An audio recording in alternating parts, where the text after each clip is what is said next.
Okay, so here I extend a warm welcome to this series of PYQs जो last Friday Saturday हमारी जो series चल रही है PYQs की, उसमें आप सबका बहुत बहुत स्वागत है।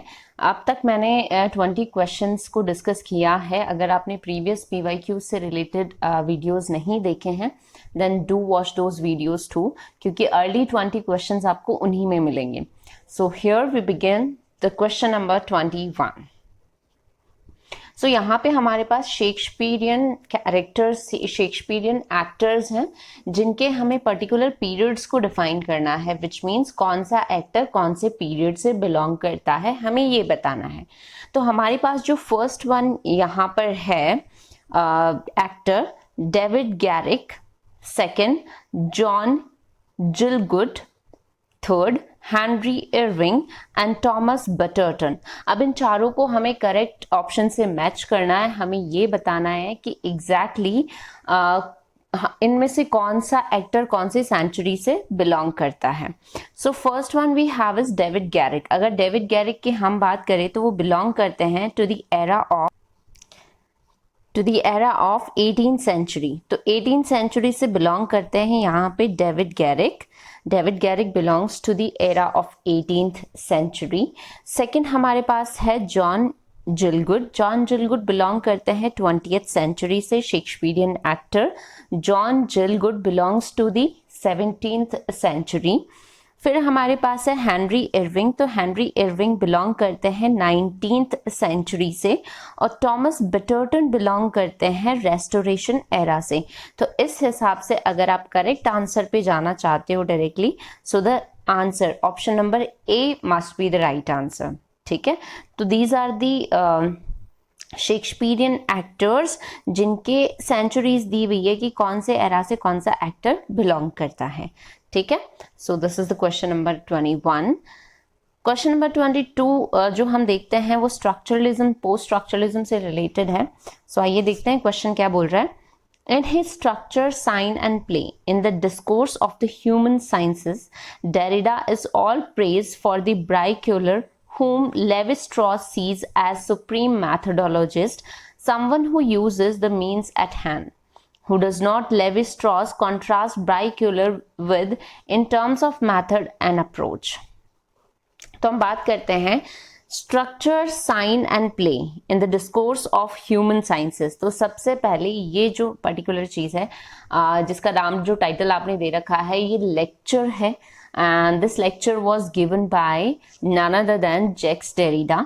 तो जैक्स डेरिडा ने जॉन हॉपकिंस यूनिवर्सिटी में इस पर्टिकुलर लेक्चर को डिलीवर किया था, और ये जो पर्टिकुलर लेक्चर है उनके एक बुक का चैप्टर भी है। So the name of the book is writing and difference. So writing and difference जो 1967 का पब्लिकेशन है, उसमें से चैप्टर नंबर उसमें ये चैप्टर है, चैप्टर नंबर 10 ये दिया हुआ है, structure, sign and play in the discourse of human sciences. तो जैक्स डेरिडा, जैसे कि आप सब जानते हो कि स्ट्रक्चरलिज्म से बिलोंग करते हैं। स्ट्रक्चरलिज्म से रिलेटेड उन्होंने बहुत सारी थ्योरीज को दिया है। यहाँ पे डेरिडा जो है इस पर्टिकुलर लेक्चर में प्रेज करते हैं ब्राइक्यूलर, जो कॉन्सेप्ट लेवी स्ट्रॉस ने दिया है उसको। ब्राइक्यूलर इज बेसिकली, हम बात करें तो जहाँ पे आर्ग्यू करते हैं कि हमारी जो क्रिएटिव थिंकिंग है, जो हम जो चीज़ों को क्रिएट करते हैं ना हमारे दिमाग में या किसी भी तरीके से, वो आसपास की सराउंडिंग्स के थ्रू करते हैं। मतलब जैसी हमारी सराउंडिंग होगी वैसा ही हमारा थॉट प्रोसेस होगा, वैसे ही हम चीज़ों को बिल्ड करेंगे। So that is to bricoleur, to create something, right. So यहाँ पे क्लाउड लेवी स्ट्रॉस का उन्होंने प्रेज करते हुए बोला है that he sees a supreme methodologist, someone who uses the means at hand, who does not। इनमें से कौन सा ऐसा है जिसको लेवी स्ट्रॉस ने कॉन्ट्रास्ट नहीं यूज किया है as bricoleur within terms of method and approach. तो अगर आप पूरा चैप्टर अच्छे से स्टडी करते हो, जब हम फर्दर स्टडीज करेंगे, जब हमारे लेक्चर प्रोसीड करेंगे, जब हम फर्दर जो भी हमारी थियोरीज हैं उनको स्टडी करेंगे, that time we would go with these Jacques Derrida's theory and Claude Levi Strauss theory. तो आपको क्लियर हो जाएगा, अभी इतना क्लियर नहीं होगा, फिर भी मैं बता देती हूँ। यहाँ पे इंजीनियर का उन्होंने इस टर्म को उन्होंने as a contrast with bricoleur use नहीं किया है। So here Claude Lévi-Strauss does not use engineer in contrast with Briculaire in terms of method and approach. ठीक है, so engineer is the right answer. Question number 23 दिखने में बहुत huge है, बहुत लंबा चौड़ा क्वेश्चन है, but let me tell you जितना क्वेश्चन लेंदी होता है उतना ही उसको आंसर करना इजी होता है. सो आइए जानते हैं क्वेश्चन नंबर 23, जहां पे हमारे पास है Heinrich Boll has something to say and not of course merely something about the Germans. तो यहाँ पे हेनरिक बॉल इज जर्मन, हम फिलोसोफर बोल सकते हैं. उन्होंने जर्मन्स को सिर्फ टारगेट नहीं किया, उन्होंने इन कॉमन सबको टारगेट करते हुए बोला है. He says it several times. A common weakness of writers with something to say is their inability to understand that saying it 4 times is not necessarily 4 times as effective as saying it once. तो यहाँ पे Heinrich ball clearly ये बोलते हैं कि बहुत सारे writers किसी भी चीज़ को एम्फसाइज करने के लिए बार बार रिपीट करते हैं, लेकिन हमें किसी भी चीज को बार बार रिपीट ना करके अगर कोई चीज एक बार भी इफेक्टिवली बोल देते हैं तो भी वो चीज क्लियर हो जाती है. But there are many writers around us who speak one same thing 4 or 5 times in order to put an emphasis over that thing, right? But to have something to say, how rare this is.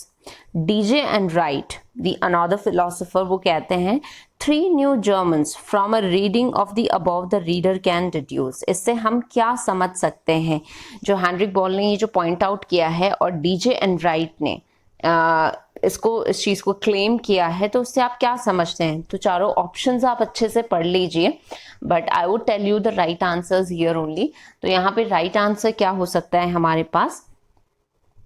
So the right answer here is option number C, जहाँ पे हमारे पास 3rd and 4th ये दोनों option correct आते हैं. So the 3rd is Enright agrees that Heinrich Ball shares a weakness with writers who prefer saying something 4 times to saying it once. तो Enright basically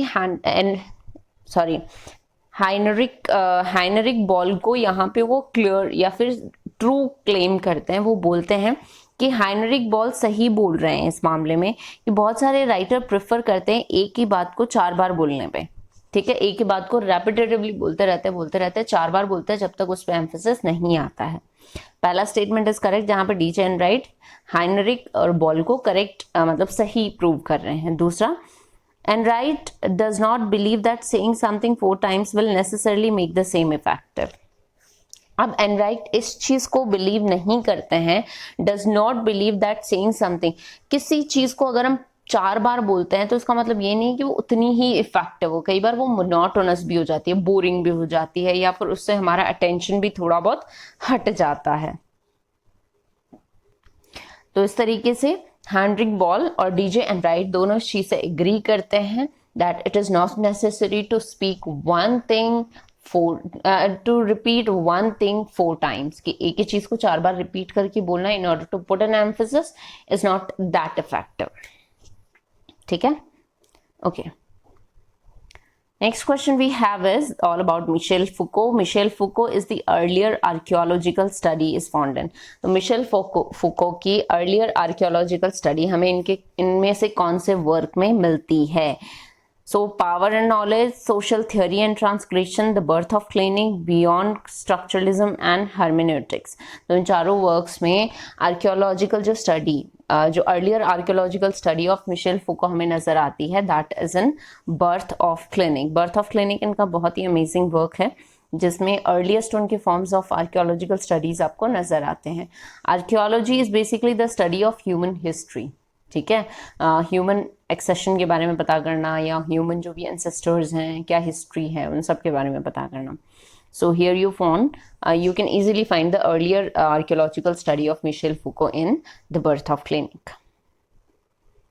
Question number 25 is all related to Invisible Man by Ralph Ellison. Is widely recognized as masterpiece. It is also one of the finest example of. तो invisible man Ralph Allison का one of the first novels में से एक है. Invisible man basically हम बोल सकते हैं ये वाइट जो वाइट सुप्रीमेसी में कोई ब्लैक बीइंग किस तरीके से एग्जिस्ट करता है, या वाइट्स जहाँ पे रह रहे हैं वहां पे ब्लैक जो पर्सन है वो अपने आप को कैसा फील करता है, कैसे वो अपने आप को हाइड करने की कोशिश करता है, इसलिए इस नॉवल का नाम ही इनविजिबल मैन रख दिया। So a man to whom nobody wants to see, the white people doesn't want to see, right? The white people do not want to see. So Invisible Man by Ralph Ellison बहुत ही शानदार novel है, कभी time मिले तो study करना। Definitely in future मैं इससे related video ज़रूर अपलोड करूंगी, क्योंकि ये रेशियल स्टडीज़ में आता है। तो रेशियल डिस्क्रिमिनेशन किस तरीके से प्रेवलेंट थे ड्यूरिंग द वाइट सुप्रीमेसी, तो उस चीज़ को ये अक्लेम करता है ये पर्टिकुलर नॉवल। तो ये इसका जो जॉनरा है इस नॉवल का, that is coming of age novel.